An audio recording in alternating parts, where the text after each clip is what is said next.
Visakha fishing హార్బర్లో diesel కొరతతో హార్బర్కే పరిమితమయ్యాయి 500కు పైగా బోట్లు. సబ్సిడీ ఇవ్వకపోగా డీజిల్ సరఫరా కూడా నిలిపివేసింది ప్రభుత్వం. తక్షణమే ప్రభుత్వం స్పందించకపోతే ఆకలి చావులు తప్ప అంటున్నారు మత్స్యకారులు. పెంచిన డీజిల్ ధరలను వెంటనే తగ్గించాలని డిమాండ్ చేస్తున్నారు. మరింత సమాచారం మా ప్రతినిధి అనిల్ ఫిషింగ్ హార్బర్ నుంచి అందిస్తారు.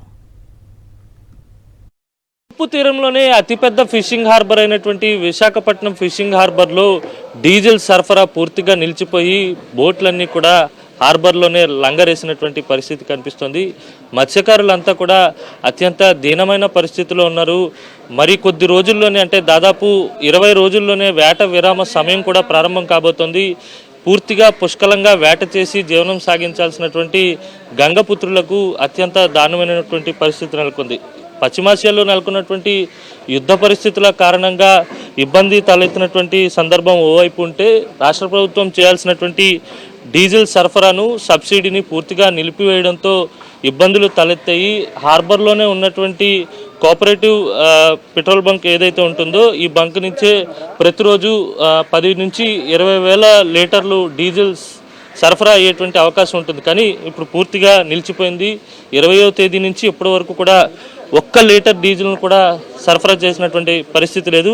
మాట్లాడదాం, మనతో పాటు కొంతమంది మత్స్యకారులు ఉన్నారు.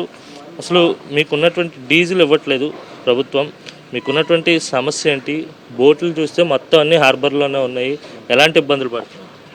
మేము ఇప్పుడు ప్రపంచ దేశాల్లో యుద్ధం కారణంగా కేంద్ర గవర్నమెంట్ బల్క్లోకి మాది ఆక్వా కల్చర్ అగ్రికల్చర్ కింద రావాలి. అలాంటిది మాది బల్క్ దాంట్లోకి తోసి 24 రూపాయలు డీజిల్ మీద భారం వేసి ఇప్పటికి మేము బోట్లు పాత రేట్ల మీద బోట్లు తెప్పుకోలేక కొందరు బోటు వాంటర్లు ఉరేసుకొని కూడా చనిపోవడం కారణాలు ఉంది. ఇప్పుడు 24 రూపాయలు పెంచడం వల్ల అంటే గవర్నమెంట్ మీద భారం పడ్డది, కానీ ఇది మా మీద వేయడం వల్ల మా మత్స్యక పరిశ్రమ కుదాలైపోయి ఈ ఫిషింగ్ హార్బర్లో వేల మీద కొన్ని కుటుంబాలు బతుకుతున్నాయి. 1,00,000 వరకు బతుకుతున్నారు. ఈ 1,00,000 మంది కూడా ఈ ఓన్లీ ఫిషింగ్ హార్బర్లో 1,00,000 మంది కూడా ఈ రేటు పెరగడం వల్ల ఎవరు బోట్లు వెళ్ళక కట్టేసుకొని ఉన్నాం.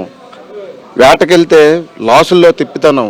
అలాంటిది ఈ 24 రూపాయలు కూడా మా మీద భారం పడడం వల్ల మేము తిప్పుకోలేక సవ్వాలా తెలియట్లేదు, బతికుండాలో అని మాకు అర్థం కాక మా ఫ్యామిలీతో మా బోట్లో వచ్చిన కొన్ని వందల ఫ్యామిలీలు బతుకుతుంటారు. ఒక బోట్లో 100 ఫ్యామిలీలు బతుకుతుంటారు.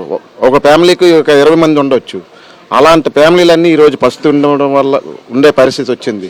దీన్ని తక్షణమే మాకు 24 రూపాయలు తీసి ఇప్పుడు మన జేడీ గారు కమిషనర్ గారు ఈయన 5 రోజులు బట్టి బంక్ వాళ్ళతో ప్రయత్నం చేస్తున్నారు. దానికి ఈరోజు ఆర్డర్స్ కూడా వచ్చింది ఇవ్వడానికి. ఇచ్చినా సరే మేము బోట్లు తిప్పుకోగలమో లేదు. దీనికి మాకు సబ్సిడీ 9 రూపాయలు ఇస్తున్నారు. కొన్ని రోజులు ఆగిపోయింది. ఇప్పుడు మళ్ళీ మొన్నటి నుండి అవుతుంది. ఈ అవుతుంది అనేసరికి 24 రూపాయల భారం కూడా మా బోటు వంటల మీద పడిపోయింది. ఈ 24 రూపాయలు తక్షణమే తగ్గించి సబ్సిడీ మాకు 25 రూపాయలు ఇవ్వమని మేము కోరుకుంటున్నాము. ఎందుకంటే మా ఇండస్ట్రీలు కూడా ఈ మత్స్య పరిశ్రమ మీద బతికే వాళ్ళకి చాలా ఫ్యామిలీలు తినలేని పరిస్థితులు కూడా ఉన్నారు. అంతే బోటు వాంటర్లమే కానివ్వండి అప్పులతోనే ఉన్నాము.